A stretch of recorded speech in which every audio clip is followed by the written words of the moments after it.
Today is April 20th, 2020. My name is Charles Suter. In the next 3 minutes I'll be presenting Part 2, Rational Challenges to Irrationality. Just as a reminder, yesterday I spoke about irrationality, presented the first 3 irrational beliefs with the proper challenges to overcome them. If you want more information, you can always refer to a presentation called Overcoming Your Emotional Distress. Right now, the main message here is emotional distress is caused by irrational thinking. Irrational thinking is caused by irrational beliefs that are resident in your subconscious mind.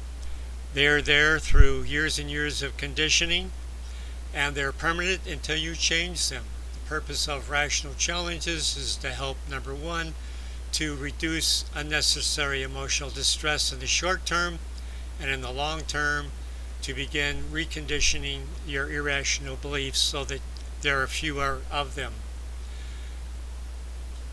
Irrational belief number 4, jumping to erroneous conclusions.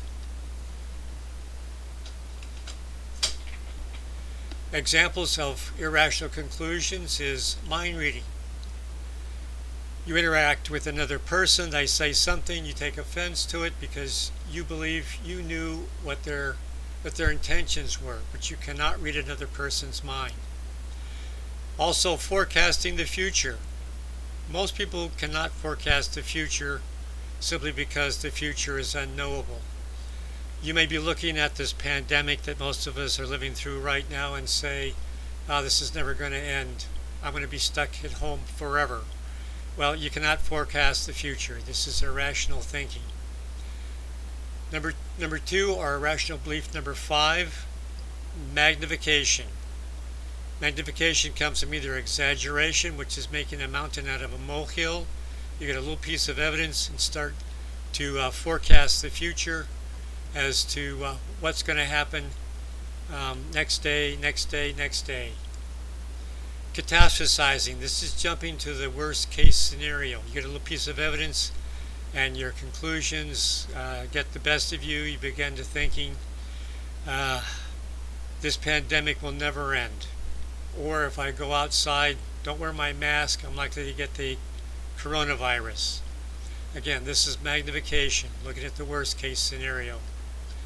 Finally, irrational belief number 6, emotional reasoning. This is where you assume your emotions are real facts and act upon them. Basically, a situation appears and your subconscious mind recognizes it and says, "I've seen this before.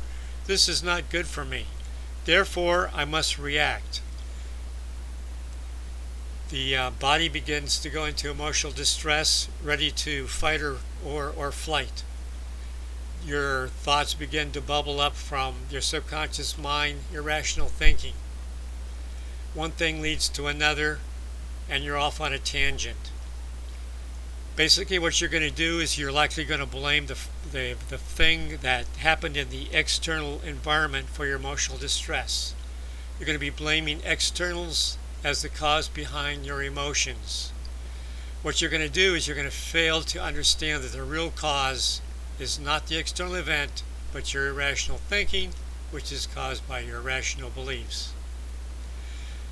My final message here is, if you change your thinking, you can change your emotions here in the near term. The more you challenge your emotional distress and your rational thinking, the less emotional stress you'll have. And the more often you challenge your rational thinking and your emotional distress, the more you'll recondition and reprogram your irrational beliefs in your subconscious mind. Tomorrow I'll be presenting Irrationality Part 3 with another 3 or 4 irrational beliefs to give you a almost full toolkit of rational challenges to help you overcome your emotional distress. That's all for now. Remember to stay positive. You'll be happier, healthier, and live longer.